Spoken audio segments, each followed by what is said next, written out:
ലോകത്ത് മഹാന്മാരായ പല ആളുകളും അവരുടെ ബാക്ക് സ്റ്റോറീസ് പലതും പറയാറുണ്ട്. സ്ട്രീറ്റ് ലൈറ്റിന്റെ അടിയിൽ പഠിച്ചതും അതുപോലെ അങ്ങനെ പല തരത്തിലുള്ള പ്രയാസകരമായ സ്റ്റോറീസ് ഒക്കെ പറയാറുണ്ട്. ഇതുപോലെ ലോകത്ത് ഇന്ന് ഏറ്റവും ഫേമസ് ആയിട്ടുള്ള അതുപോലെ തന്നെ ഏറ്റവും റിച്ച് ആയിട്ടുള്ള ഇലോൺ മസ്ക് അദ്ദേഹത്തിൻ്റെ ചെറുപ്പകാലത്തുള്ള ഒരുപാട് അനുഭവങ്ങളെക്കുറിച്ച് വലിയ പെയിൻഫുൾ ആയിട്ടുള്ള മെമ്മറീസിനെ കുറിച്ചൊക്കെ സംസാരിച്ചിരുന്നു. പക്ഷേ അതിലൊരു ട്വിസ്റ്റ് ഉള്ള എന്താണെന്ന് വെച്ചാൽ അദ്ദേഹത്തിൻ്റെ ഫാദർ ആയിട്ടുള്ള ഇറോൺ മസ്ക് കഴിഞ്ഞ ദിവസം അതുമായി ബന്ധപ്പെട്ട് ചില കമൻസ് നടത്തിയിട്ടുണ്ട്. നമുക്ക് ആദ്യം അതൊന്ന് കേൾക്കാം. What age would you define that you were like made it or you started taking care of your family? From what age was that? I made it when I was about 26. When you were 26, you made it. When I was 26, I bought the home that Elon grew up in, Okay, nice. which is today being used as a home for the European Union ambassador to Wow. South Africa. So it's a mansion basically. Yes, Nice. I bought that when I was 26. Wow, nice. So for the reports that come out later that say, you know, that Elon grew up with poverty or without money or he's it's not No, Elon went to school in a Rolls Royce every day. really In a Rolls Royce Corniche. Wow. Convertible. Wow. More or less every day. അപ്പോൾ ഇതിൽ പറയുന്നത് വെച്ചാൽ Elon Musk Rolls റോയ്സിലാണ് എന്ത് ചെയ്തിട്ടുള്ളത്, സ്കൂളിൽ പോയിട്ടുള്ളത്. അപ്പം മുമ്പ് പറഞ്ഞ കുറെ ദാരിദ്ര്യത്തിന്റെ കഥകളൊക്കെ ഉണ്ടായിരുന്നു. ചെറുപ്പത്തിൽ വലിയ പ്രയാസം അനുഭവിച്ചു, വലിയ പ്രശ്നങ്ങൾ അനുഭവിച്ചിരുന്നു ഇലോൺ മസ്ക് തന്നെ ഒരുപാട് സ്ഥലത്ത് പറഞ്ഞിട്ടുണ്ട്. അപ്പോൾ ഇപ്പം അച്ഛൻ പറയുന്നത് അങ്ങനെയൊന്നല്ല.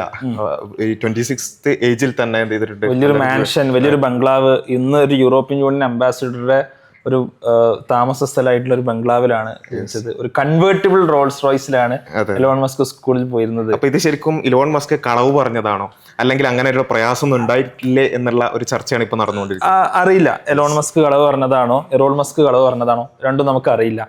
ആരെങ്കിലും ഒരാളും ചിലപ്പോൾ എന്തെങ്കിലുമൊക്കെ കളവോ അല്ലെങ്കിൽ പറഞ്ഞിട്ടുണ്ടാവും. പക്ഷെ ഒരു കാര്യം വളരെ വ്യക്തമാണ്, രണ്ടാളുകളും തമ്മിൽ ഒരു മിസ്അണ്ടർസ്റ്റാൻഡിങ് ഉണ്ട്, അല്ലെങ്കിൽ രണ്ടാളുകളും തമ്മിൽ ഒരു ചേർച്ചയില്ലായ്മ ഉണ്ട്, ഫാദറും മകനും തമ്മിൽ. ഓക്കെ, ലെറ്റ്സ് അസ്യൂം രണ്ടാളുകളും പറഞ്ഞത് ഇന്നവേ കറക്റ്റ് ആണ് എന്ന് നമുക്ക് വിചാരിക്കാം. അതിനെ നമുക്കൊന്ന് അപഗ്രഥിക്കാൻ നമുക്കൊന്ന് ശ്രമിച്ചു നോക്കാം. അതായത് എറോൺ മസ്ക് പറയുന്നത് വേണ്ട എല്ലാ ഫെസിലിറ്റീസും ഞാൻ എൻ്റെ മോന് കൊടുത്തിട്ടുണ്ട്. റോൾസ് റോയ്സിലാണ് അവൻ സ്കൂളിൽ പോയിരുന്നത്, അവന് വലിയൊരു ബംഗ്ലാവിലാണ് അവൻ താമസിച്ചിരുന്നത്, അവന് വേണ്ട എല്ലാ സൗകര്യങ്ങളും ചെയ്ത് കൊടുത്തിട്ടുണ്ട്. ഇതിൽ നമ്മൾ ഈ ഒരു കഥ പറയുന്നതോടൊപ്പം തന്നെ നമുക്ക് വേണമെങ്കിൽ റിലേറ്റ് ചെയ്യാൻ പറ്റുന്ന വെച്ചാൽ ഇതേ ഡയലോഗ് വേറെ രൂപത്തിൽ നമ്മളും കേൾക്കുന്ന ഒരു കാര്യം. നമ്മൾ കുട്ടികളോട് എന്തിന്റെ കുറവാണ് നിങ്ങൾക്ക്, എന്തിന്റെ കുറവാണ് നിനക്കുള്ളത് എന്നുള്ളത് നമ്മുടെ പാരന്റ്സ് കുട്ടികളോട് നിരന്തരം ചോദിക്കുന്ന ഒരു ചോദ്യമാണ്. നിനക്ക് കാറില്ല, നിനക്ക് വീടില്ല, ഞാൻ ചെറുപ്പത്തിൽ ഇങ്ങനെ ആയിരുന്നില്ല, ഞാൻ സ്കൂളിൽ പോയപ്പോൾ ഇത്രയും നടന്നിട്ടായിരുന്നു പോയിരുന്നത്. അപ്പൊ ഇങ്ങനെയുള്ള ഒരു ഫിനാൻഷ്യലി നിങ്ങൾക്ക് ഒരു പ്രശ്നം ഇല്ലല്ലോ, നിങ്ങൾ ഒരു പ്രയാസം അനുഭവിക്കുന്നില്ലല്ലോ എന്ന് പൊതുവെ പറയാറുണ്ട്. അതുകൊണ്ട് തന്നെയാണ് ഈ ഒരു കോൺവെർസേഷൻ വളരെ പ്രസക്തമാണ്. അതാണ് ഞാൻ പറഞ്ഞത്, ഇവിടെ ഒരു കാര്യം വ്യക്തമാണ്, രണ്ടാളുകളും തമ്മിൽ ഒരു ചേർച്ചയില്ലായ്മ ഉണ്ട്. അതുകൊണ്ടാണ് പറയുന്നത്, നിങ്ങൾ കുട്ടികൾക്ക് എല്ലാം പ്രൊവൈഡ് ചെയ്തു എന്ന് വിചാരിച്ചാലും, അതായത് മെറ്റീരിയൽ ആയിട്ടുള്ള, അത് പണമാവട്ടെ, അത് അവർക്ക് വേണ്ട മറ്റു സൗകര്യങ്ങളാവട്ടെ, ഇതെല്ലാം പ്രൊവൈഡ് ചെയ്തു എന്ന് വിചാരിച്ചാലും അവരുടെ ചൈൽഡ്ഹുഡ് ഒരു നല്ല ചൈൽഡ്ഹുഡ് ആയിക്കൊള്ളണം എന്നില്ല. ഇതാണ് ഇതിൽ ഏറ്റവും പ്രധാനമായിട്ടും നമ്മൾ മനസ്സിലാക്കേണ്ട പോയിന്റ്. അവിടെ വർക്ക് ചെയ്യുന്ന ഡിഫറെൻറ്റ് ഫാക്ടേഴ്സ് ഉണ്ട്. നമ്മൾ തന്നെ നമ്മുടെ വീഡിയോസിന് മുമ്പ് പറഞ്ഞിട്ടുള്ള സ്റ്റഡി ഉണ്ട്, ഹാർവാർഡ് യൂണിവേഴ്സിറ്റി, ലോകത്തെ ഏറ്റവും ദൈർഘ്യമേറിയ സ്റ്റഡി, ഇപ്പോഴും നടന്നുകൊണ്ടിരിക്കുന്ന പതിറ്റാണ്ടുകളായിട്ട് നീണ്ടു നിൽക്കുന്ന ഒരു സ്റ്റഡി ഉണ്ട്, Harvard study of adult development. അതിൽ ഒരു 80-ലധികം ആളുകളെ, അതായത് ഹാർവാർഡ് യൂണിവേഴ്സിറ്റിയിൽ ആ ഒരു സമയത്ത് 1930s എൻഡിൽ പഠിച്ച 80-ലധികം ആളുകളെ അവർ ലൈഫ് ലോങ് ഫോളോ ചെയ്തു. എന്താണ് അവരുടെ ലൈഫ് ലോങ് ഉള്ള ഒരു സ്റ്റാറ്റസ് എന്നറിയാൻ വേണ്ടിയിട്ട്. ഹാർവാർഡ് യൂണിവേഴ്സിറ്റി പഠിക്കുന്ന ആൾക്കാർ നമുക്കറിയാം വളരെ നല്ല ഫാമിലീസിൽ നിന്ന് വരുന്ന ആളുകളായിരിക്കും. അതോടൊപ്പം തന്നെ അവർ നല്ല പണം ഉണ്ടാക്കുന്ന ആൾക്കാരായിരിക്കും, നല്ല ജോലി കാര്യങ്ങളൊക്കെ അവർക്ക് കിട്ടിയിട്ടുണ്ടാവും. പക്ഷേ അവരുടെ ലൈഫിൽ എത്രത്തോളം ഹാപ്പിനെസ് ഉണ്ട്, അവരുടെ ലൈഫിൽ എത്രത്തോളം സാറ്റിസ്ഫൈഡ് ആയിട്ടുണ്ട് എന്നുള്ളതാണ് വർഷങ്ങൾ നീണ്ടിട്ട് അവരളന്നത്. അപ്പോൾ അതിൽ ആ സ്റ്റഡിയിൽ കണ്ടെത്തിയ കാര്യം വളരെ നമ്മുടെ കണ്ണ് തുറപ്പിക്കേണ്ട കാര്യമാണ്. അതായത് ഒരിക്കലും പണമല്ല ലൈഫിലൊരു സക്സസ് ഡിസൈഡ് ചെയ്യുന്നത്, അല്ലെങ്കിൽ ലൈഫിൽ നമ്മുടെ ഹാപ്പി ആണോ അല്ലേ എന്ന് ഡിസൈഡ് ചെയ്യുന്നുള്ളതാണ്. ഒരു പരിധി വരെ ഒരു മെറ്റീരിയൽ ഗെയിൻസിന്, പണത്തിനും മറ്റു കാര്യങ്ങൾക്കും നമ്മുടെ ഒരു ബേസിക് നീഡ്സ് പ്ലസ് സംതിങ് അത് നിറവേറുന്നവരെ അതിന് പറ്റും. അതിലപ്പുറം നമുക്ക് മീനിങ് ഫുൾ റിലേഷൻസ് ഉണ്ടാവുക എന്നുള്ളതാണ് നമ്മുടെ ലൈഫിൽ ഏറ്റവും പ്രധാനപ്പെട്ട കാര്യം എന്നുള്ളതാണ് ഈ സ്റ്റഡീസ് പറയുന്നത്. അപ്പോൾ ഇതിൽ ഈ ഇലോൺ മസ്കും അല്ലെങ്കിൽ അച്ഛനും അതിൽ കളവ് പറഞ്ഞോ ഇല്ലേ എന്നുള്ള ആ ഒരു ഇതിനപ്പുറത്തേക്ക് ശരിക്കും പറഞ്ഞാൽ ഇലോൺ മസ്കിന് എന്തോ ഒന്ന് ലാക്കിംഗ് ഉണ്ടായിരുന്നു എന്നുള്ളത് അത് ഇലോൺ മസ്ക് ആവർത്തിച്ച് പല സ്ഥലങ്ങളിലും പറയുന്നുണ്ട്. അതിൽ ചിലപ്പോൾ അങ്ങോട്ടോ ഏറിയോ കുറഞ്ഞോ ആരെങ്കിലും പറഞ്ഞതിൽ കുറച്ച് പ്രശ്നങ്ങളൊക്കെ ഉണ്ടായേക്കാം.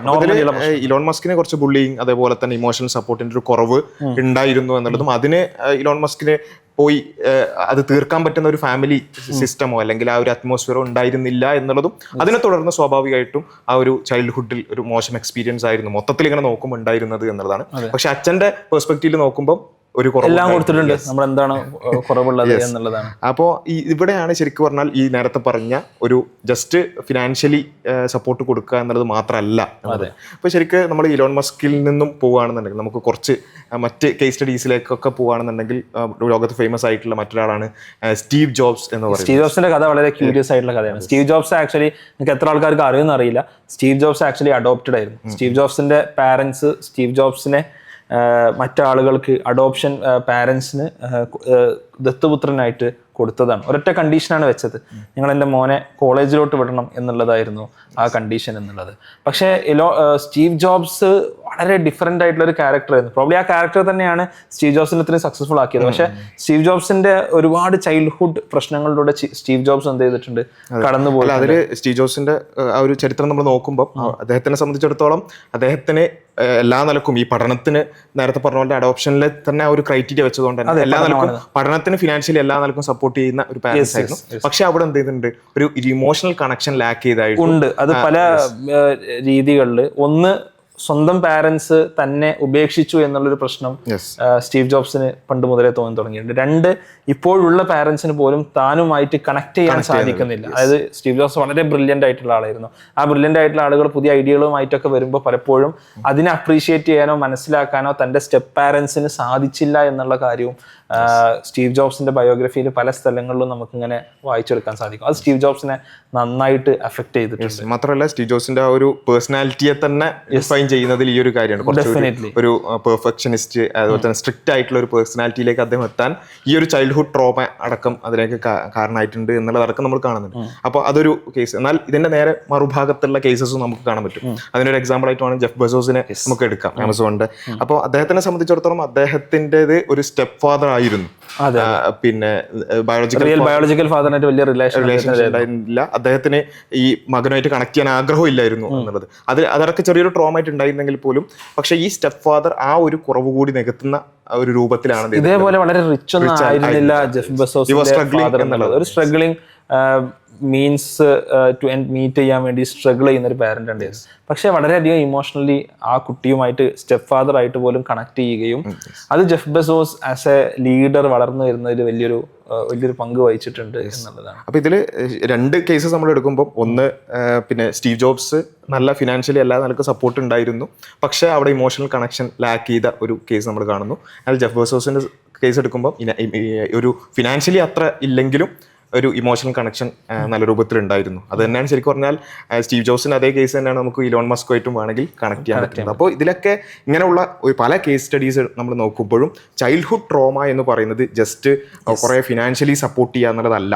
ഫിനാൻഷ്യലി സപ്പോർട്ട് ചെയ്തു എന്നുള്ളത് കൊണ്ട് മാത്രം എന്ത് ചെയ്യുന്നില്ല, പാരന്റിങ് അവിടെ പൂർണ്ണമാകുന്നില്ല, അല്ലെങ്കിൽ പാരന്റ്സ് കൊടുക്കേണ്ടുന്ന എല്ലാ കാര്യങ്ങളും അവിടെ പ്രൊവൈഡ് ചെയ്യുന്നു. നിന്നെ കുറെ കാശ് കൊടുത്തു അല്ലെങ്കിൽ നിന്നെ എന്തെങ്കിലും നല്ല സ്കൂളിൽ ചേർത്തു എന്നുള്ളത് കൊണ്ട് മാത്രം ഇത് അവരെ ഓരോ സ്റ്റെപ്പിലും നമ്മൾ ഗൈഡ് ചെയ്യാനും മെൻറ്റർ ചെയ്യാനും ഒക്കെ അവരുടെ താല്പര്യങ്ങൾ അറിയാനും അതിനനുസരിച്ച് അവരെ മുന്നോട്ട് കൊണ്ടുപോകാനൊക്കെ സാധിക്കേണ്ടതുണ്ട്. അതോടൊപ്പം തന്നെ ഇനി എന്ത് പ്രശ്നങ്ങൾ സംഭവിച്ചാലും നിനക്ക് തിരിച്ചു വരാനുള്ള ഒരു ഇടം ഇവിടെ ഉണ്ട് എന്നുള്ള ഒരു ഫീൽ. അതാണല്ലോ ശരിക്കും ഒരു ഫാമിലി എന്നുള്ളത് കൊണ്ട് ഉദ്ദേശിക്കുന്നതാണ്. ലോകത്ത് എന്തൊക്കെ സംഭവിച്ചാലും, ഇനി യുദ്ധം നടന്നാലും അല്ലെങ്കിൽ എന്തൊക്കെ പ്രശ്നങ്ങൾ സംഭവിച്ചാലും അൾട്ടിമേറ്റ്ലി നിനക്ക് വരാൻ അല്ലെങ്കിൽ നിനക്ക് ആശ്വാസമാകാൻ ഇവിടെ ഈ ഒരു ഹോം ഉണ്ട്. ഒരു ഹൗസ് എന്നുള്ളതിനൊപ്പം ഒരു ഹോം എന്ന് നമ്മൾ പറയുന്ന ആ നിലക്ക് ഒരു പിന്നെ ഒരു അഭയസ്ഥാനം ഉണ്ട് എന്നൊരു ഫീലിംഗ് കൊടുക്കാൻ സാധിക്കുക. അതേപോലെ തന്നെ എന്ത് പ്രശ്നം ഉണ്ടെങ്കിലും, ഇപ്പൊ സ്കൂളിലാണെങ്കിലും ബുള്ളിങ് ആണെങ്കിലും അല്ലെങ്കിൽ മറ്റ് പലതരത്തിലുള്ള പ്രശ്നങ്ങളാണെങ്കിലും ആ പ്രശ്നങ്ങളൊക്കെ സംഭവിക്കുമ്പോൾ തിരിച്ച് അത് വന്ന് കമ്മ്യൂണിക്കേറ്റ് ചെയ്യാൻ,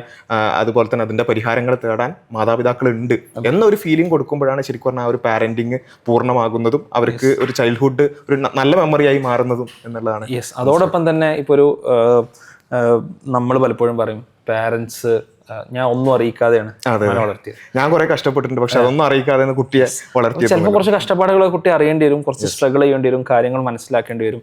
അങ്ങനെ ആവുമ്പോഴാണ് ഒരു മീനിങ് ഫുൾ ആയിട്ടുള്ള റിലേഷൻഷിപ്പ് അവിടെ കുറച്ചുകൂടി സാധ്യമാവുന്നത് എന്നുള്ള ഒരു റിയാലിറ്റിയെ കുറിച്ചുള്ള ഒരു ബോധ്യം ഇല്ലാതെ വളർത്തിയാലും അതൊരു പ്രശ്നമാണ്. കാരണം പാരന്റ് നന്നായി സ്ട്രഗിൾ ചെയ്യുന്നുണ്ടാവും, പക്ഷെ കുട്ടിക്ക് അത് അറിയില്ല. അപ്പൊ കുട്ടി വിചാരിക്കുന്നത് ഫോർ ഗ്രാൻഡഡ് കുട്ടി അത് എടുക്കുകയാണ്. അപ്പൊ സ്വാഭാവികമായും ആ ഒരു റിയാലിറ്റിയോട് കണക്ട് ചെയ്ത് പിന്നെ എപ്പോഴെങ്കിലും അവൻ ശരിക്കുള്ള റിയാലിറ്റിയിലേക്ക് എത്തുമ്പോൾ അവനാകെ പകച്ചു പോവുകയും ഒരു ചൈൽഡ്ഹുഡിനെ അടക്കം ഒരു പഴിക്കുന്ന ഒരു അവസ്ഥയിലേക്കും എത്തും എന്നുള്ളതാണ് മനസ്സിലായത്. ഡെഫിനറ്റ്ലി. അപ്പോൾ ലോകത്തിലെ ഏറ്റവും പണക്കാരനായിട്ടുള്ള ഒരാളുടെ ലൈഫിൽ നിന്നും അയാളുടെ പാരന്റുമായിട്ടുള്ള റിലേഷൻഷിപ്പിൽ നമുക്ക് ഒരുപാട് കാര്യങ്ങൾ പഠിക്കാനുണ്ട്. ഒരിക്കലും പണം കൊടുത്ത് വാങ്ങാവുന്നതോ അല്ലെങ്കിൽ റിച്ച് ആയതുകൊണ്ട് നമുക്ക് സോൾവ് ചെയ്യാവുന്നതോ ആയിട്ടുള്ളൊരു പ്രോബ്ലം അല്ല ആക്ച്വലി നമുക്കൊരു നല്ല റിലേഷൻഷിപ്പ് ഉണ്ടാവുക, നമ്മുടെ ലൈഫിൽ ഹാപ്പി ആവുക, നമ്മുടെ ലൈഫിൽ കണ്ടന്റ് ആവുക എന്നുള്ളത് നമ്മൾ ആക്ച്വലി ഇതിൽ നിന്ന് മനസ്സിലാക്കേണ്ടതുണ്ട്. ഓക്കെ, തീർച്ചയായിട്ടും നിങ്ങളുടെ ഒരു പാരന്റിങ് എക്സ്പീരിയൻസുകൾ നിങ്ങൾ താഴെ കമൻറ്റ് ചെയ്യുക. നിങ്ങൾക്കുള്ള ചാലഞ്ചസ് എന്തെല്ലാമാണ് എന്നുള്ളത് കമൻറ്റ് ചെയ്യുക. തീർച്ചയായിട്ടും നമുക്ക് അത് അടുത്ത നമ്മുടെ ഡിസ്കഷൻസിൽ ഇത്തരം കേസ് സ്റ്റഡീസിലൂടെ നമുക്കൊരു ഡിസ്കഷന് തന്നെ വീണ്ടും വിധേയമാക്കാം. അപ്പോൾ നമുക്ക് അവസാനിപ്പിക്കാം. ഓക്കെ, അല്ലേ? Thank you.